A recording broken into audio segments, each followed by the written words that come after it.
agaasimaha TV-ga Somali News Sakariya Maxamed Ciise Wadani ayaa wuxuu gaarsiiyay deeq lacageed carruurta agoomaha ku nool degmada Woodwood in ka badan 60 qoys. Deeqdaas ayaa waxaa la soo baxay hay'adda Haro oo ah hay'ad samafalka ka shaqeysa deegaankana wax badan ka qabatay. Ugu horreyn halkaa waxaa ka warbixiyay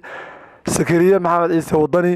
oo sheegay lacag deeqda soo gaadhay inta leeg tahay iyo inta cadadka la siiyay agoonta. Bismillahir Rahmaanir Rahiim. Halkaan joognaa waa degmada Woodwood ee gobolka Cayn. sidii hore aad ula socoteen waxaan wadnay barnaamij taakulaynta agoonta ah maadaama agoontu ay dad iska jilicsan yihiin cid ku taxalluqdo si gaar ah u ogna aysan jirin oo uga duwan yahay ka aabihii nool yahay oo u shaqeynaya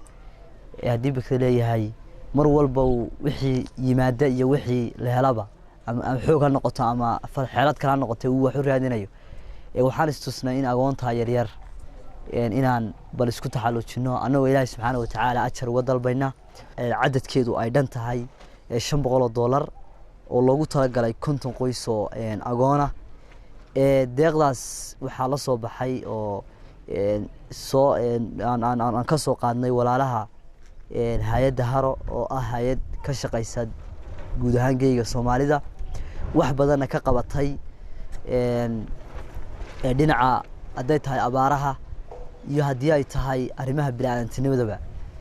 Haro waxay ugu talagashay deeqdan agoonta aan ku iidsiino mashruucani dib u dhacay oo iidsiintii way ka soo gaari weyday balse maanta waxaan rabnaa inay balqeybo kamid ah iskaga fududeeyaan marka waxaan leenahay cidii agoonta ku taxalluqaysa ee wax ugu soo hagaajinaysa kaliya hadafku ma aha in aniga soo mariyaan laakiin cid kastaba oo ay garanayaan iyo cidii ay u soo wakiilan karaan inay u soo wakiishaan agoontaas ay ogaadaan talabaad agoontu meel ay joogtaba deegaanado dhan iyo meel kasto adduunka kamid ah agoontu joogtaba illa ogaado ayaan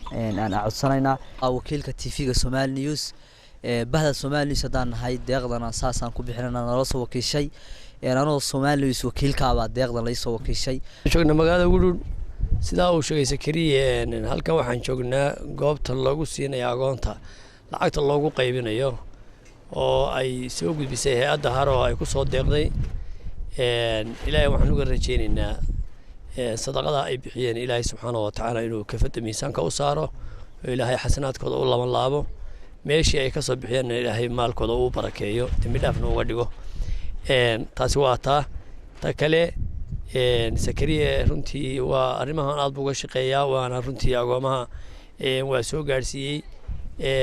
kuwan hadda aanu arkayno iyo kuwa kaleba waxaan rajaynaynaa qof walba in wixii loogu talagalay ay gaaraan laakiin agoontu inta kuma dhamma waxaan leenahay nabigeena kaleey salaatu wasalaam wuxuu yiri ana wakaafil yatimi haakada yawm alqiyaama kama qaal sallallahu alayhi wasallam aniga iyo ninka agoonka kafaala qaadanaya maalinta qiyaame sidaasaan isku nahay labada farood isku yihiin isugu dhow yihiin baan qiyaamaha isugu dhownahay marka agoonka waxa la siinayo